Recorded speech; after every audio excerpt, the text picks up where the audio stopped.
From the scorched farmlands in the north to displaced communities in the Middle Belt, the realities of climate-induced migration, shrinking natural resources, and the rise in violent non-state actors are no longer distant threats.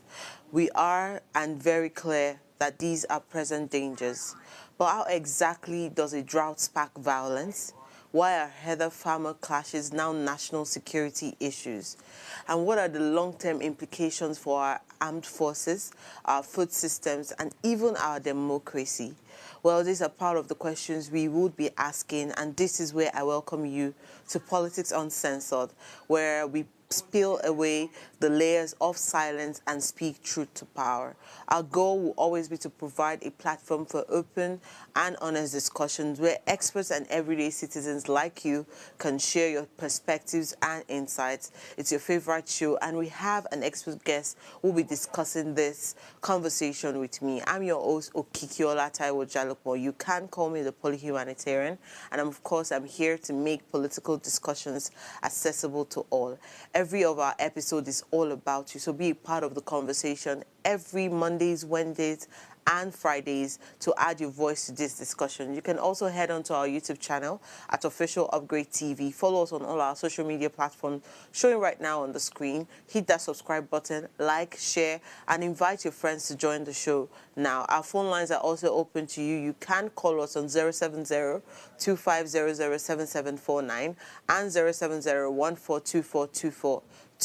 I'll take that again, 070-2500-7749 and 070-1424-2420. We'd love to hear what you have to say. We'll go on a break right now. We'll return with our guests and take our top stories in the political space making headlines. Do not go anywhere. We'll be right back.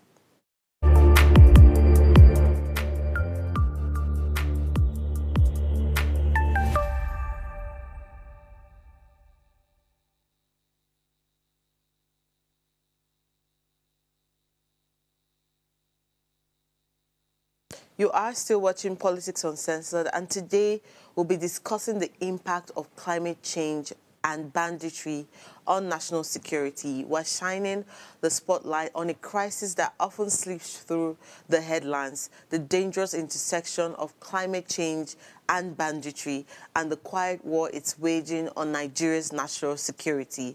Joining us today to dissect these urgent questions is Mujidang Sidang. I hope I pronounced that correctly.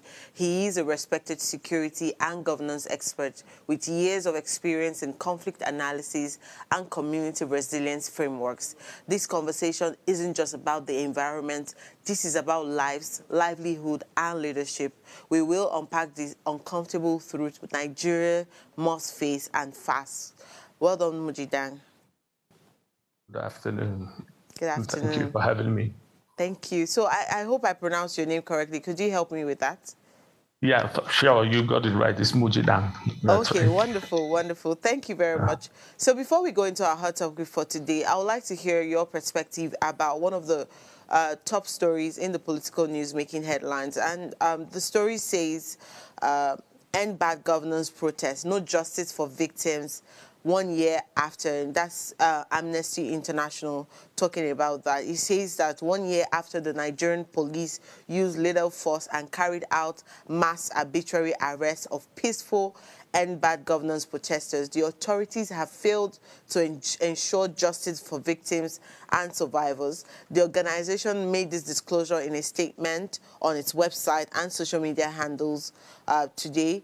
It says that it could be recalled that the End Bad Governance protest began on August 1st, 2024 and lasted for 10 days, ending on August 10th, 2024. The protests were sparked by widespread discontent amongst Nigerians over various economic and governance issues, driven by the economic hardship fueled by skyrocketing inflation and high food prices, as well as the hike in the price of fuel in the country.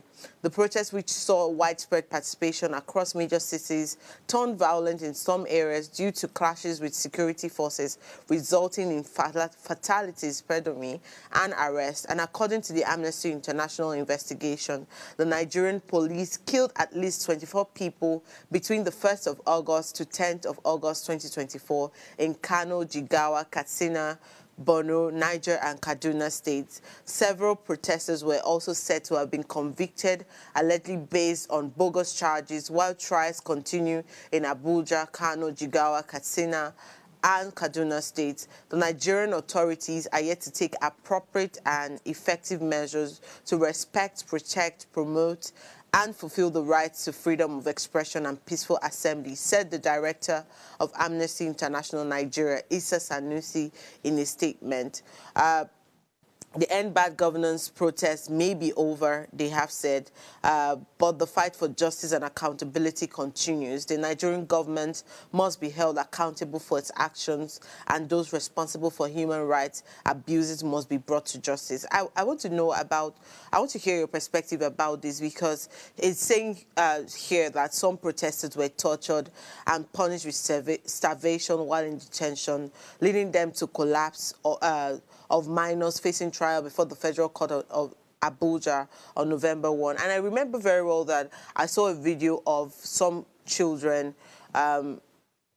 looking very starved, if I would say that, just in the courtroom. And then we had a judge just talking. And Nigerians were very angry about that video, how kids were being trialed for just coming out to express their rights. But I believe that sometimes I see a lot of mix in when protests happen. We have the people who started the protest, we have people who joined the protest, and we have some group of people who are there to disrupt the protest. So I would really like to hear your perspective about this story. Well, I guess for me, I would direct that to our legal system. And when I say the legal system, it includes all the, layers of the legal strata we have in Nigeria. Beyond this protest, several other issues and, of course, instances where justice has been delayed is the norm for many societies or communities and individuals in the country. So, it's quite sad. But I think beyond just blanket statements around the Nigerian government needs to do this, the Nigerian government needs to do that, I think we should direct this question to the right set of people. And I would tell you, purely is our judiciary system. Let's examine the judiciary system and see how best they can continue to resolve cases. Amnesty is a big voice, so you get to hear it. There are several other levels of issues that community level people are suffering in terms of the delayed justice or, even denied justice in some instances. So this is just one voice added to the normal situation we've had within our legal system. So I wouldn't want to say so much about it. I think this should be directed to the appropriate authorities so that we don't make blank statements. The presidency is there, the judiciary is there. We should see the judiciary performing its role so that we don't blanket make statements and accuse the government most times. I think we should start examining various sectors in the country and let's find out their accountability. How are they faring? I think that should be so that the federal government is not answering the question that's meant for the judiciary. So they are separate arms of government. Yeah, thank you very much, Mudidang. So this morning, I was talking to some colleagues of mine, and the Guardian newspaper had a story about 74% of children still in detention awaiting trial. And it speaks more to this conversation about the End Bad Governance protest and the fact that kids were trialed and haven't gotten justice in that case. And I mentioned the judiciary system, so I align very well with what you have mentioned. I said if we start to streamline what the work of each of the Supreme Court, whoever is involved, the presidency, if we start to streamline what their job of office is, we start to see real work. Because now the judiciary system is now involved in what election is saying, is now involved in, petty matters here and there, trivial matters which are not supposed to be heard from certain high-level courts. So I agree with you that our judiciary system is the first place we should address in terms of, justice and security, and then we should go to the presidency to start asking and demanding that they should streamline the policies and make clear what the judiciary system is supposed to be doing. But thank you for that wonderful insight. We would go on a break right now and, of course, return with our hot topic for today. So our viewers, do not go anywhere. We'll be right back shortly.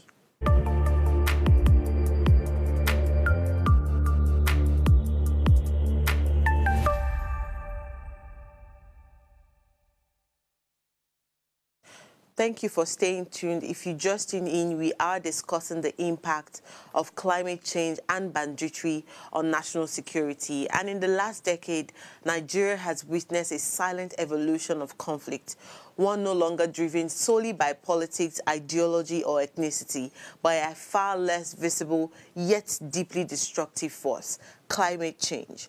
As temperatures rise and rainfall patterns shift, fertile lands in the north is vanishing, lakes are drying up, and grazing routes are disappearing.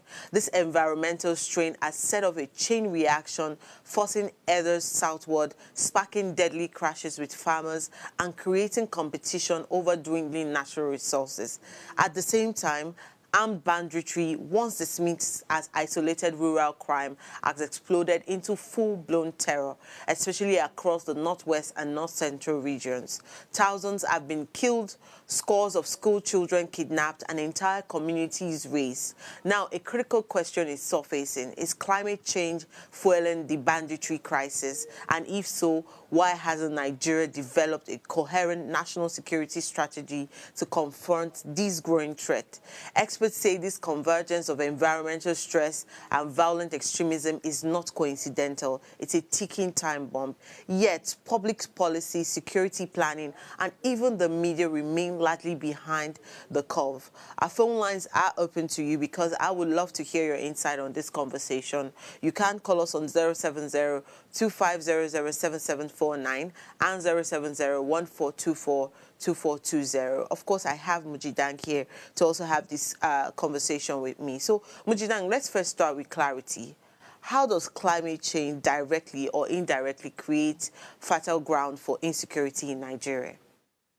Well, I guess, of course, over the years, when we hear the shout around the changes in climate and their long-term impact, for those years, people felt there was no connect. But I think it's living reality for us now. We've seen how climate change is impacting on the available land we have. We've seen its impact on water resource. We've seen its impact on agriculture and the rest of that. And of course, oversight, and one of the most recent experiences would be what had happened in Northeast Nigeria, and of course, most recently, the experiences we have from Northwest Nigeria, and of course, across the Middle Belt. I mean, all over Nigeria. That is the reality. Climate change is really pushing on the available resource we have.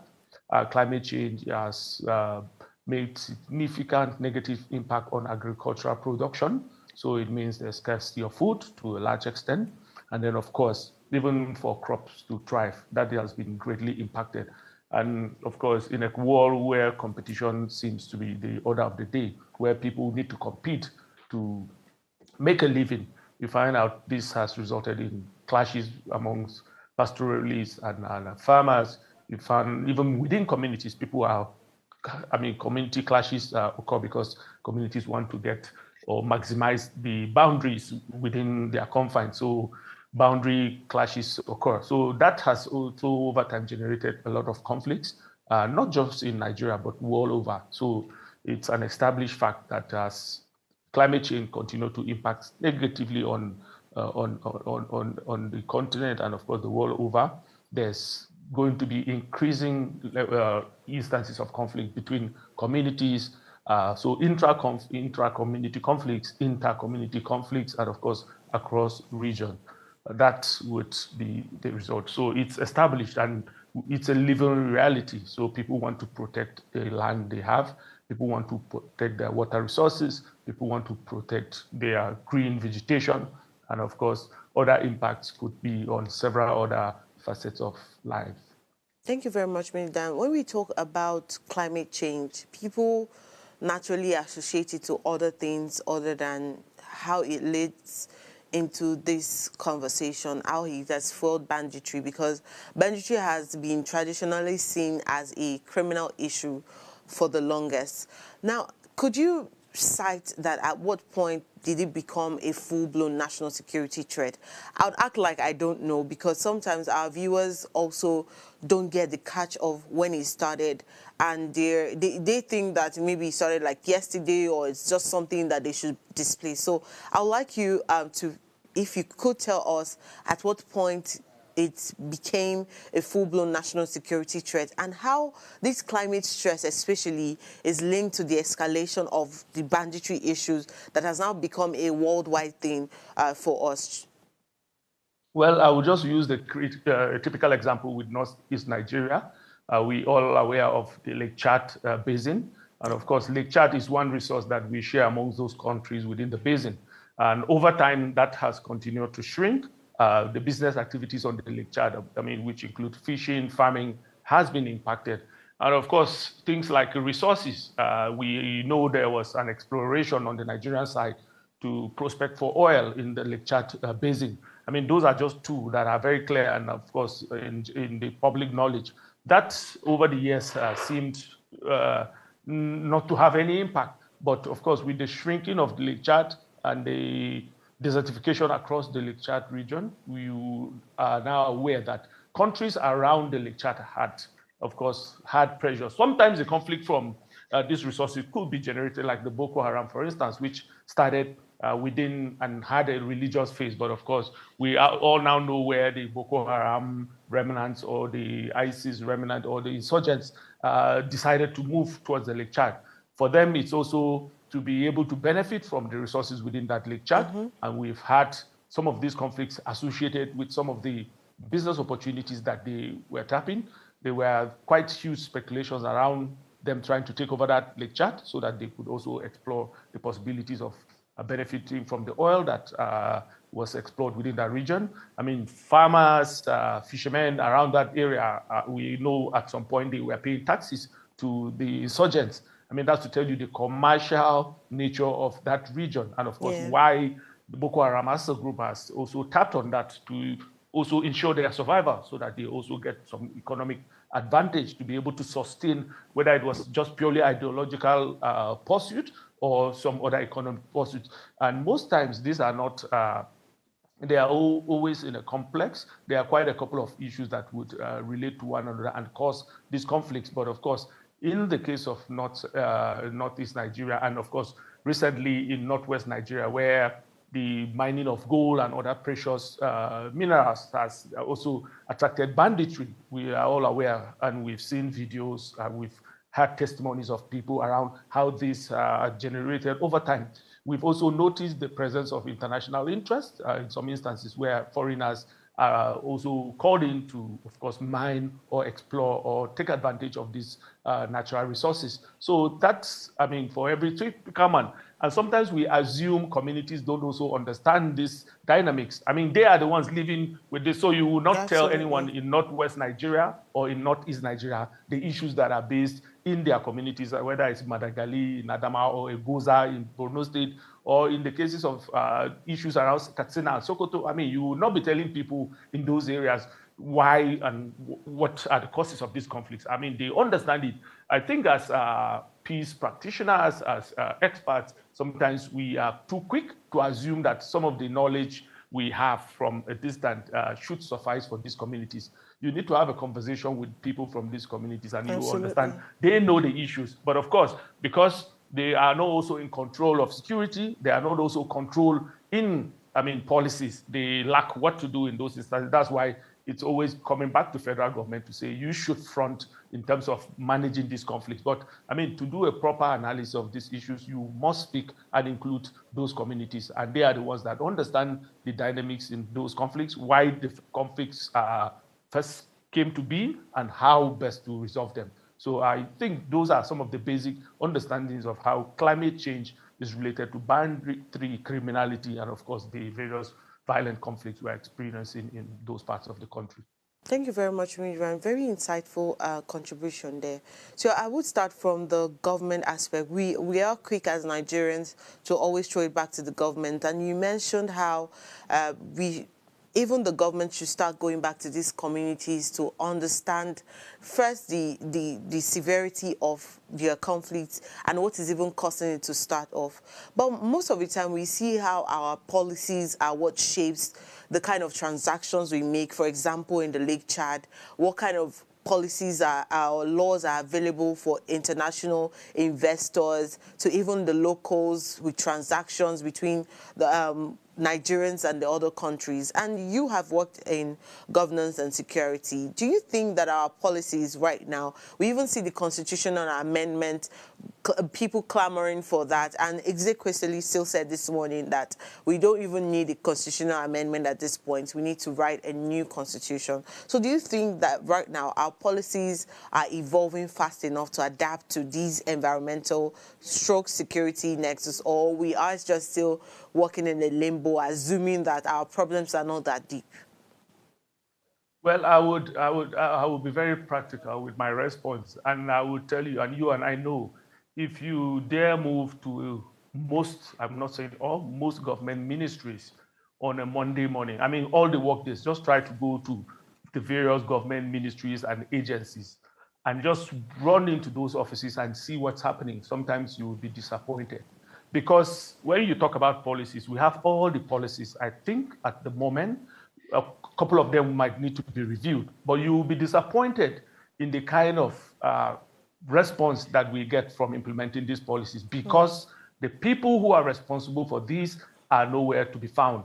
We keep asking ourselves, why are individual businesses and private businesses, getting the results, the marginal profits and impact they do? And then when we see international development, doing some of the things that we are typically supposed to do as whether state, local, or federal government, we are amazed at them, and people are believing maybe that's magic. But I tell you, part of the problem is the kind of people we have in our various cadre of civil service.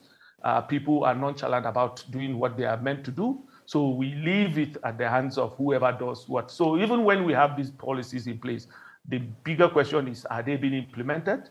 Are the people who are also supposed to implement these policies accountable to the people they serve? Or is our civil service, in a place to deliver on this? I would not generalize, but I tell you, most times you go to agencies that are supposed to implement these policies, and then people's names are on the register, and those people are not available to do the job. So many other factors would have played in, but I think as a people, we should hold ourselves accountable for some of these things that we see. We are quick to just point fingers and generalize and say government. I think we should start people-centered accountability so that people in very small offices become accountable, and then we move up the ladder. And then at that point, when it fails, you can now start calling leadership. So I feel part of the issues are people who are in place to respond to this policy implementation that are not always often on seat. People who just pick up jobs and they are never there to do the jobs they've signed to do. So I think it's more internal. It's for us as a people to continue to reflect on why we pick up those jobs. Most times we're even qualified. People are overqualified in Nigeria, if I may say. But then people are not accountable to the tax or to those things they've signed to do. Sadly enough, I say it again, it's in public service. If you go to private sector, you would not be hired by a bank or a multinational and then you don't function and you still sit in that office. Or you even fake your age that you are there and you are never there. Or you even fake on the list of payroll that you have 10 people when there's only one. So those are the things that we should hold ourselves accountable to, rather than just blanketing our responses to say, oh, this government is not doing that, or the policy is not even in place. The policies are there. I think sometimes we should also be mindful so that we don't get too many of them. How many of those that we have in place have been implemented? If we implement the few, assuming there are even few, I think we should be where we want to be in terms of solving some of these issues. Absolutely. I like how you opened up the conversation, also picking on the people who are supposed to address these issues or are supposed to be there to receive this issue as prompt as possible. I remember many years ago, I went to as simple as a school of some of the kids that I train. And then I got there and I was looking for the headmaster, and they told me that, oh, she doesn't come Mondays, Wednesdays, Thursdays, Fridays. She's only around on Tuesdays. And I wondered why. Because now reports about some kids who I found outside of school, the school timing, were outside playing and walking around in your uniform. So I took them back to be able to speak to the headmaster to address the issue of what are the criteria for them leaving the school at that time of the hour? What exactly did they say? And they said that she only comes on Tuesdays, and this was a Friday. And I was wondering what could have happened. And when I called this person to sort of speak to them, I started hearing, oh, don't disturb me, let them go wayward if they want to go wayward. So it brings it back to the fact that internally, our accountability system is very flawed. So I would say that if any of the government official is listening to or watching the show right now, first is like fix your zone, fix your place. If you're also concerned about what happens in Nigeria, if you're also concerned about what should be your security, your safety, let's take it back to what we do internally. So I like that you mentioned that very well. But let's take it back to the local. For me, I think just to add to that, because you mentioned, I mean, our leadership, I mean, whether it's the political class or the appointed class, like you rightly mentioned, you know, we've made governance so one-sided that we as the people only demand accountability from those that have been either elected or appointed. I think what the political or leadership class is also missing is that sometimes they also forget that they should also hold the citizens accountable. I mean, legislators, House of Assembly members are not elected or appointed to be paying our hospital bills, to be entertaining or to be sending us gifts when we decide to marry. I mean, they are actually appointed or elected to ensure policies are implemented. But you know, as a people, we just feel once they are elected, we should go to their gates or stand by their doors and take money every time. I mean, so we are also responsible for some of the ills we see in the society. So until like we do that internal reflection and make sure that as citizens, we also follow the right path towards those requests, I mean, we can hold them accountable. I remember some years back when I used to facilitate what we call town hall meetings, where we get members of the State House of Assembly to return to their constituencies and then have a general meeting with like key stakeholders.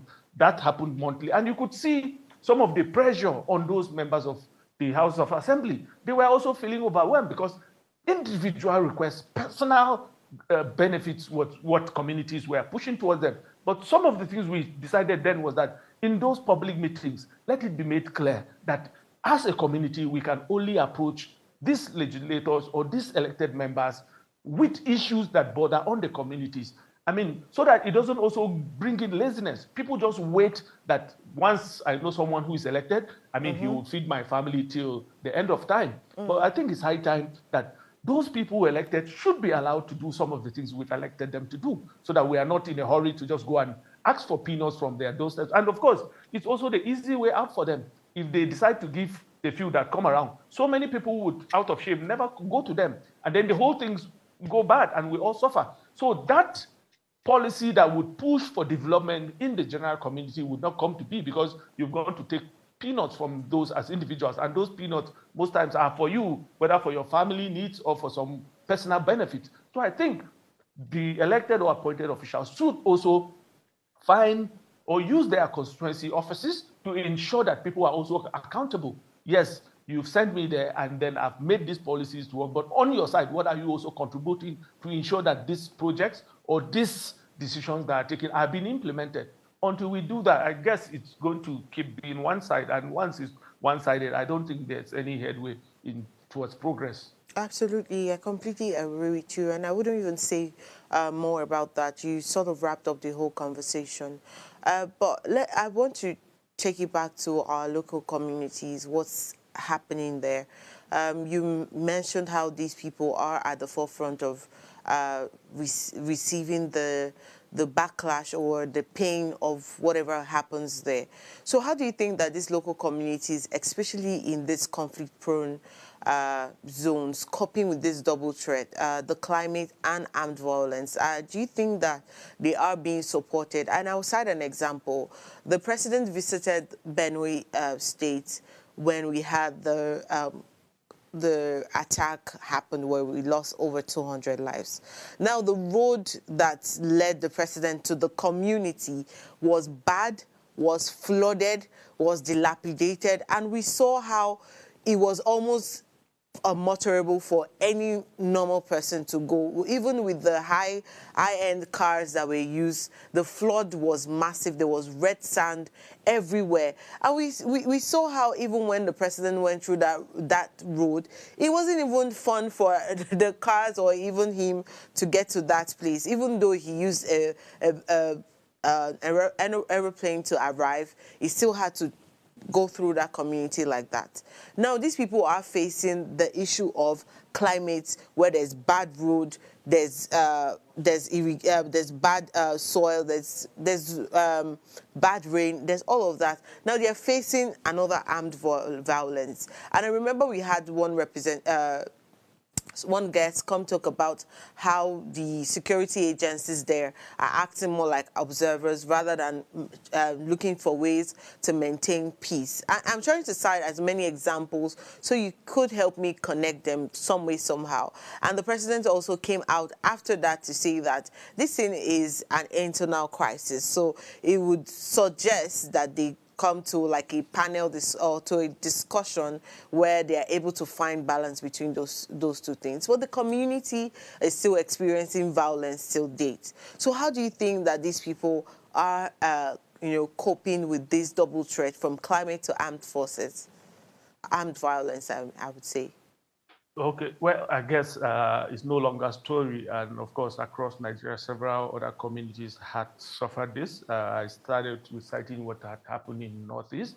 And then, of course, currently Benue, North Central Nigeria, Plateau, and of course, surrounding states. I mean, almost everywhere you could actually say there's either this or that issue. And sad enough, I keep saying, it always boils down to the major impact is on those in the interior, those in those very rural communities. And of course, several reasons would account for that. They are the cheapest, they are the easiest of all the targets. They are the very soft targets. Those bandits or insurgents can easily hit on them and, of course, find their way out. You hardly hear of those kind of attacks within the state capital in most cases. So, of course, their location puts them at that disadvantage of being the soft target. But I would also say I think there's quite a lot of effort, not just by the security forces. There's also effort, like always imagined by the community members themselves. If you check across Nigeria, several communities are beginning to speak around preventing these types of attacks by ensuring those communities are responsible to a large extent on intelligence for their local intelligence. They should be aware of what is happening within their domains. People are beginning to form associations, form local vigilantes. And I think what the federal government needs to do is to actually fast-pace this discussion and bring to bear how best local community security structures could come into be. Is it through the call for community policing or through whatever means? I think it's high time. I know there are quite a lot of discussions across states on how to also better empower traditional leaders to ensure they take their rightful place. And of course, the mega question of this local government autonomy, I think that needs to also happen because we must empower communities at the least and at the least of the strata, and in this case, the local governments. I think we have abandoned that for too long. Good enough for us. We don't want to, assume. We knew how it used to be when local governments were in charge of those communities. A local government chairman should have the power and resources to respond to some of these things locally. Community leaders should also, within their communities, be able to respond to some of these issues. These are not just one-day issues. They've been there for so long. Yes. And of course, prolonged,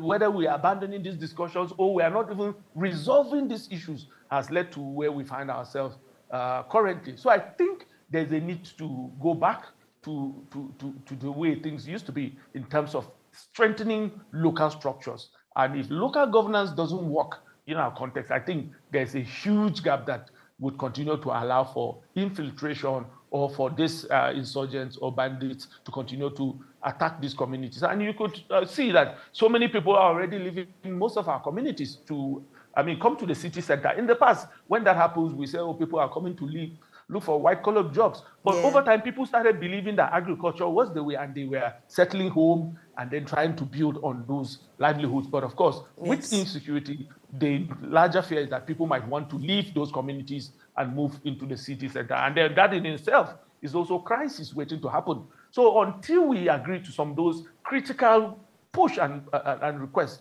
to have security and safety at community level, and then empower these local governments at that level to continue to manage some of these expectations by our local communities. And of course, the major expectation in this case would be the protection of their lives and property. So until we address these, I guess we would just be running around in circles without actually resolving some of these security challenges.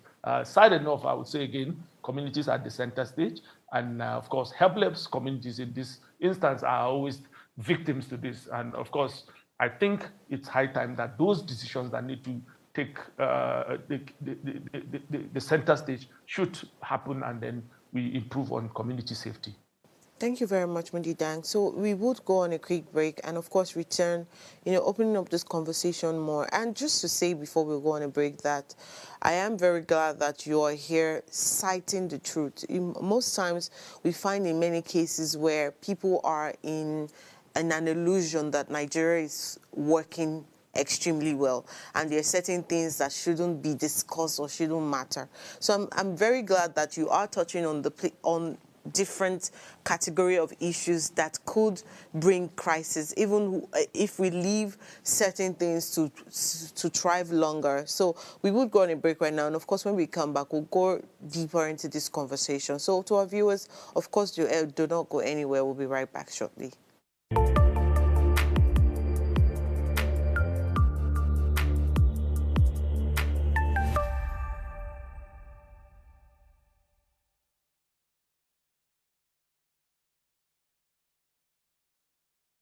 Tell us you're a Nigerian without saying a word. Hey, Nepa. Energy security is one of the most pressing issues for many developing countries like Nigeria. And if there's going to be any meaningful progress, addressing our energy issues is non-negotiable. I need to see light for my house. Make them do something. Band A is expensive. I literally have to turn off all my appliances just to reduce costs. We need light. Introducing the Energy Outlook, your go-to show for everything energy. Every week, we'll bring you the latest insights, innovation, and in-depth analysis of Nigeria's energy sector. From policy discussions to regulatory insights, we'll analyze the key decisions influencing growth and sustainability in the energy sector. We'll bring you the human stories behind the headlines, giving you a personal perspective on the broader energy challenges. Join me every Friday at 6 p.m. for the Energy Outlook, your guide to the future of energy, where energy means business.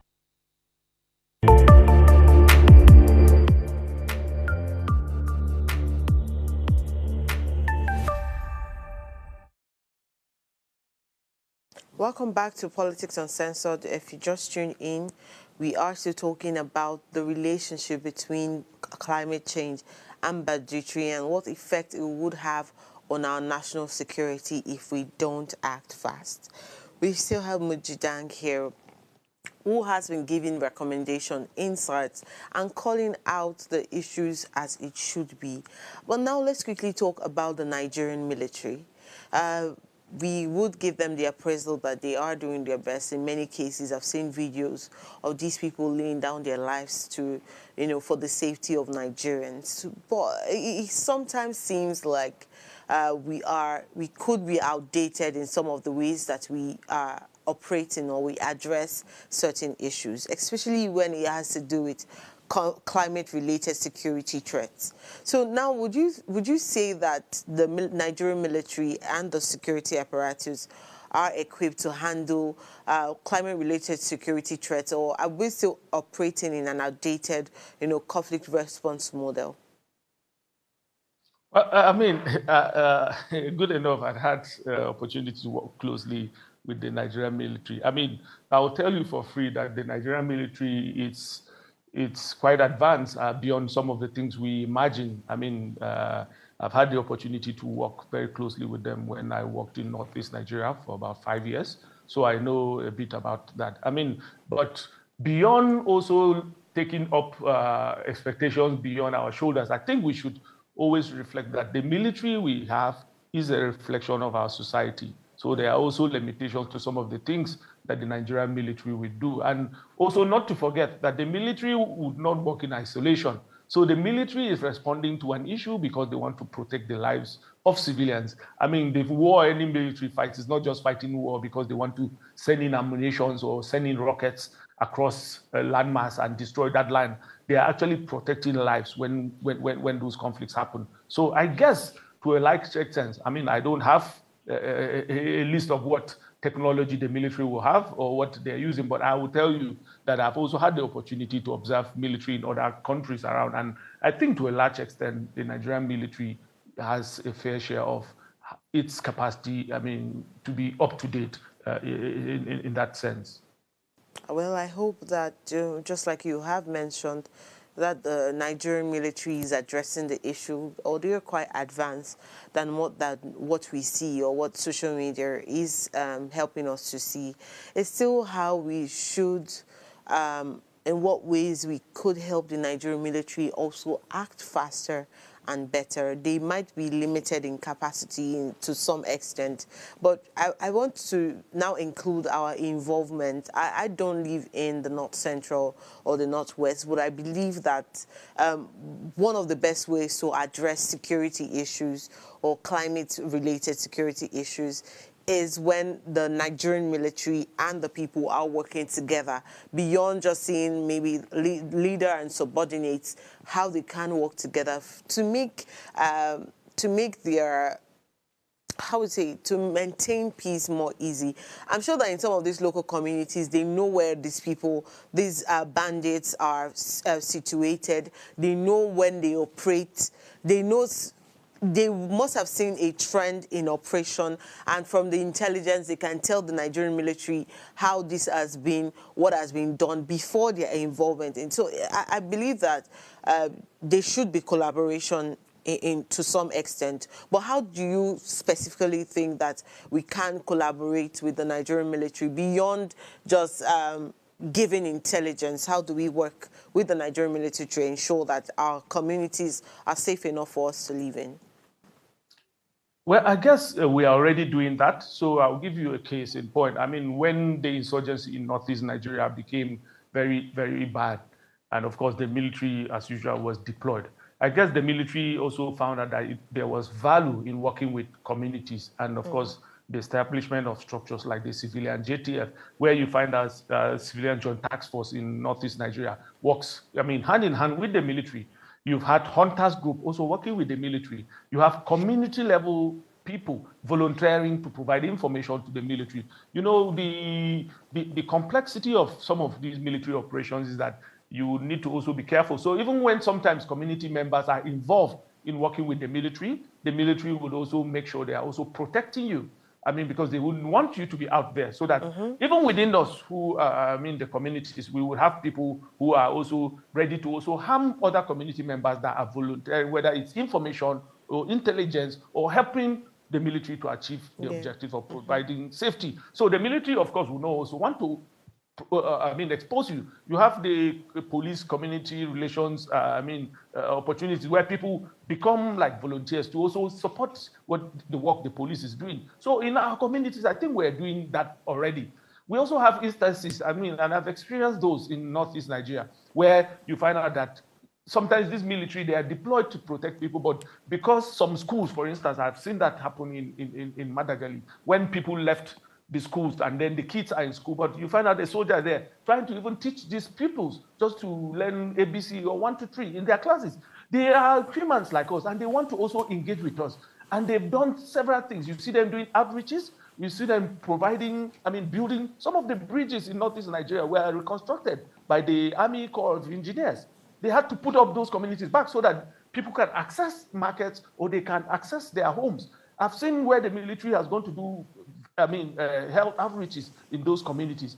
And we've also seen them establishing like civil military units in most of their formations, just to be able to reach out to communities and say, hey guys, we cannot do this alone. We would definitely need you to continue to work together if we want to achieve this peace. And of course, the Nigerian military and generally our security architecture recognizes the fact that you can only win some of these confrontations by engaging the locals in your either intelligence or in trying to, and they've gone ahead, in some instances, even recruited some of these people who are within the communities to work with the military. So the military is quite open. I mean, they are humans like us, and they also desire that Nigeria remains as one entity. And so they continue to do those. But of course, there are instances where they would be challenged. Maybe you don't know who you are fighting. But of course, in most of these instances, I think most of the conflicts we have around, local people can identify the source. They know who those who are involved in fomenting these conflicts.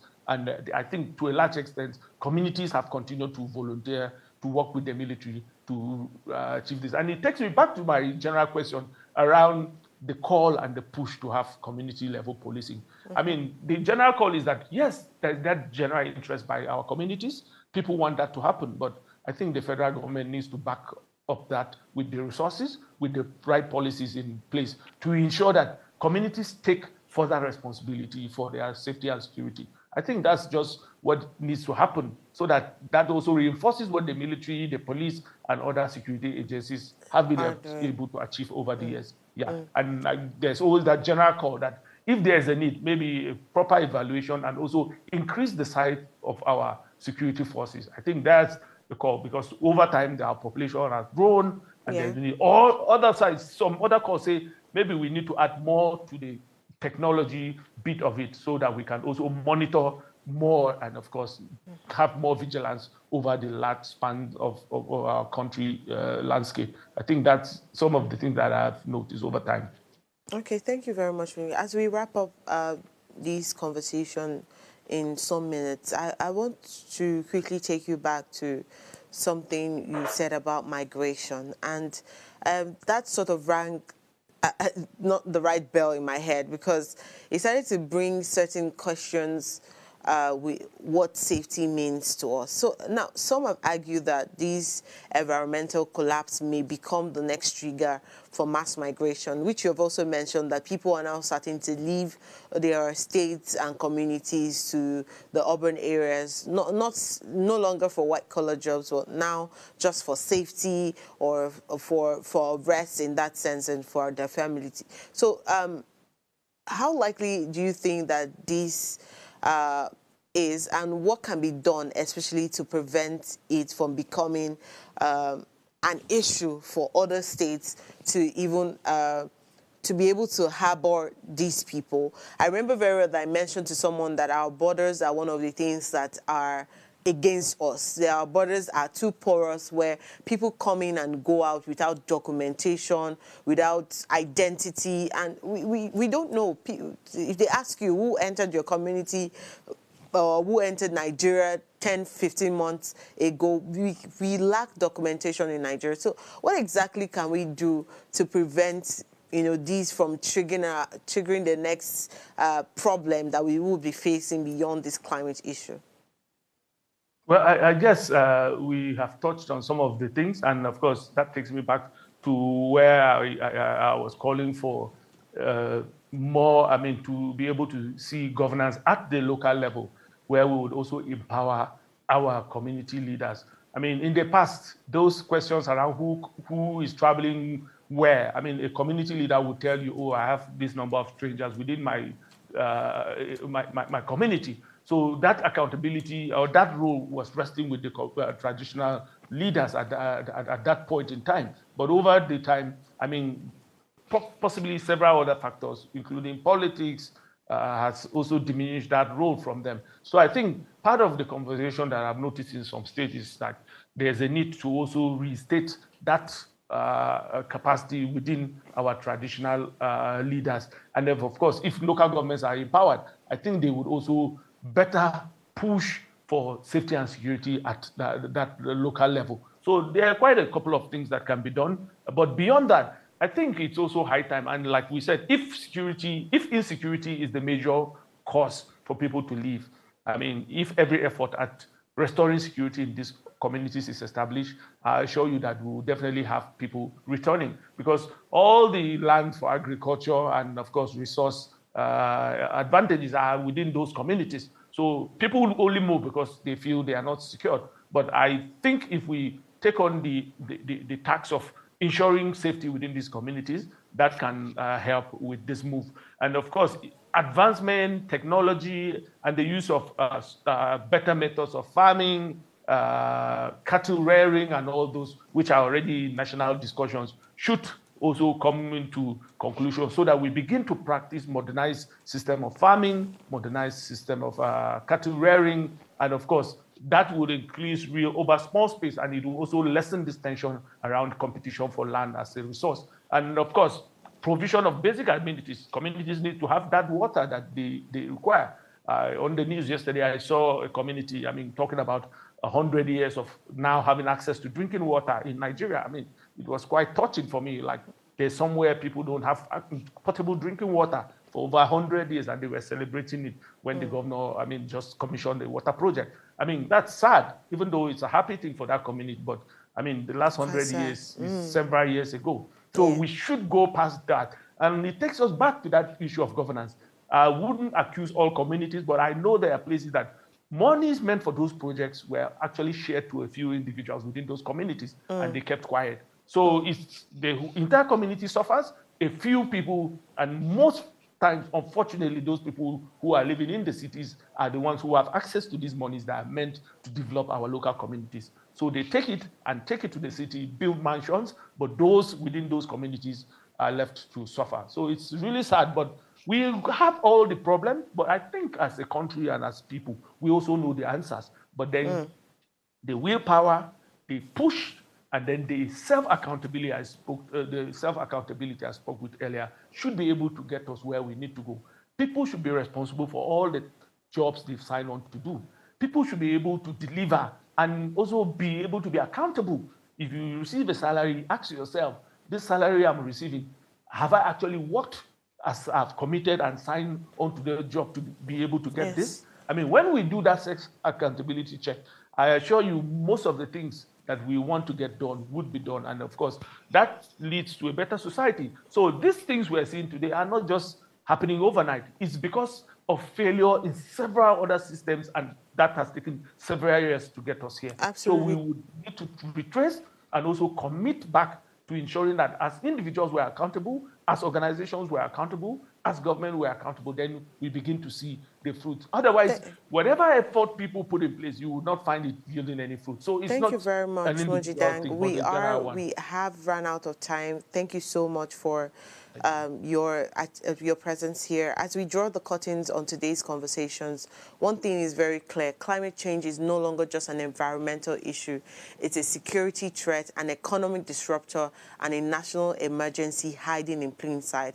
From the farmer in Zamfara forced off his land to the student kidnapped on a journey that should have been safe, the connection between environmental collapse and violent conflict is not theoretical. It's already shaping lives and ending them. But this crisis is not inevitable. With political will, smarter security strategy, and climate resilient policies, Nigeria can still steer away from disaster. The time for denial is over. So this isn't a moment for hanky-pankies. This is a moment for bold leadership, innovative thinking, and collective action. Because if we don't start treating climate as a security issue right now, we may soon find ourselves fighting wars we never prepared for on the fronts we never imagined. So thank you to our guest, Moji Dang, for shedding light on this urgent intersection. And thank you to our listeners, of course, for staying engaged, informed, and unafraid to ask the hard questions. Until next time, this has been Politics Uncensored, where the truth meets accountability. Before I go, do ensure you subscribe to our YouTube channel at Official Upgrade TV. You can interact with us further, drop a comment, and most importantly, follow us on all our social media engagements. I'll see you again next week. Bye-bye.